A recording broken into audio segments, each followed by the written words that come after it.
Welcome back to Schizophrenia Life. Hope you guys are having a wonderful day. So, today we're going to be talking about addiction. Now, my take on addiction may be a little bit different than uh, the general take. So, the the general consensus is when you're fighting addiction that you need to obviously not do the thing, but they don't have a replacement for it. They just say, "Oh, you can't do that." So if you're an alcoholic, don't drink, but they don't say what to replace it with. Or gambling, but they don't say what to replace it with. My take on it is, so you have an addiction and you want to give it up. The issue that I see is a lot of people have what's called a addicting personality. So they are always addicted to something. And so my take on it is replace the bad addiction with a good addiction. So there are good addictions out there. You can be addicted to anything.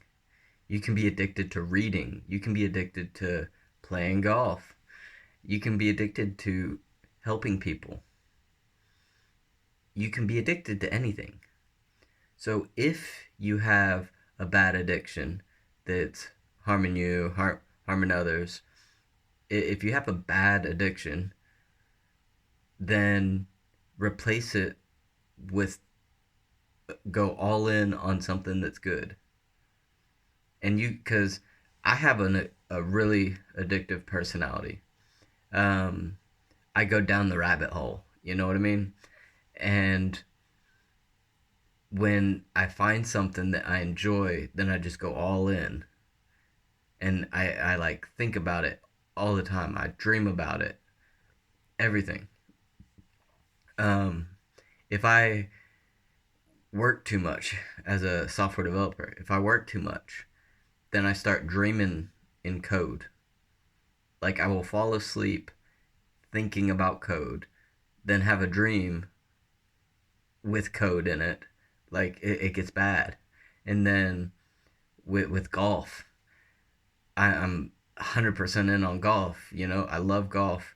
Um, I could literally just go play 8 hours a day and I would be happy. If I didn't have some level of addiction towards the thing, then I wouldn't be able to go all in on it. Um, and I've gone through different phases of my life. Um,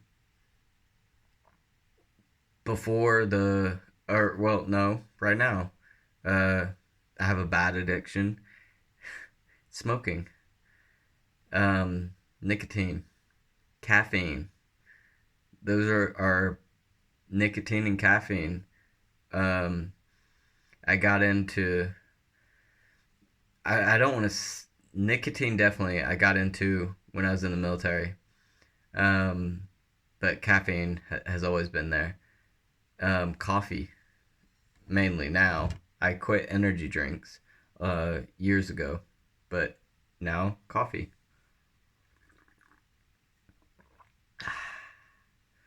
It's just after midnight. Uh, it's probably about 12:30 already because it's getting close to midnight and I snuck downstairs. Everyone's sleeping and got the pot of coffee, brought it up so that I could make it up here in the office so I don't wake everyone up, you know? So I just made a huge pot of coffee and I'm gonna sit here and drink it. And I'm planning on just staying up all night and working because I have a meeting tomorrow and I really need to finish um, before that meeting. I need to finish what I'm working on before that meeting. So I figure I'll just stay up all night, drink coffee, party like it's your birthday. No, I'm just kidding. Oh, it's after midnight when your brain just starts going, fuck it. Okay. Um, what else? So we're talking about addiction. Um, the best advice, I have family members that have struggled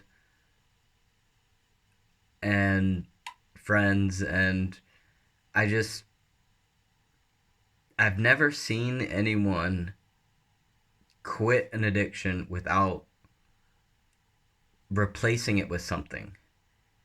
Even if you quit smoking, you replace it with eating a lot of the time. A lot of people who quit smoking tend to start snacking a lot and eating chips, and they have to do something, or the toothpicks in the mouth to chew on, or gum.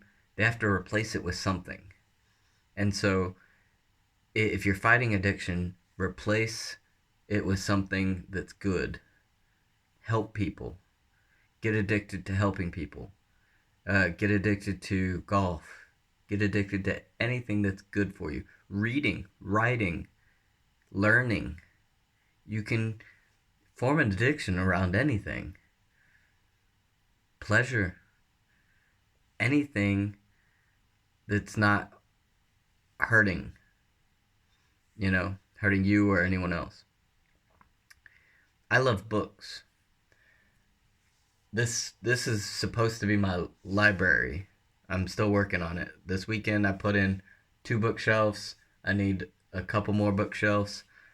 Um, but I'm missing, since the move, all my books were in boxes from the move, and I'm missing like 2 boxes of books. So I'm pretty upset because I have a bunch of series that are incomplete, and I can't find the at least 2 boxes of books that I'm missing. They're somewhere. I just can't find them. Um, or I hope they're somewhere. Hopefully I didn't leave them at the old house and they went in and were like, "Oh, what are these shits?" and threw them out. That would suck. But I used to stay up all night when I was young. I used to stay up all night reading. Then I'd look at the clock and it'd be almost 6 a.m. and I'm like, "Oh shit, I gotta go to PT," and I hadn't slept all night, and you know. But another tip with addiction is you don't have to go it alone. In the army, you have the battle buddy system, and you need that in life. In life, you need a battle buddy.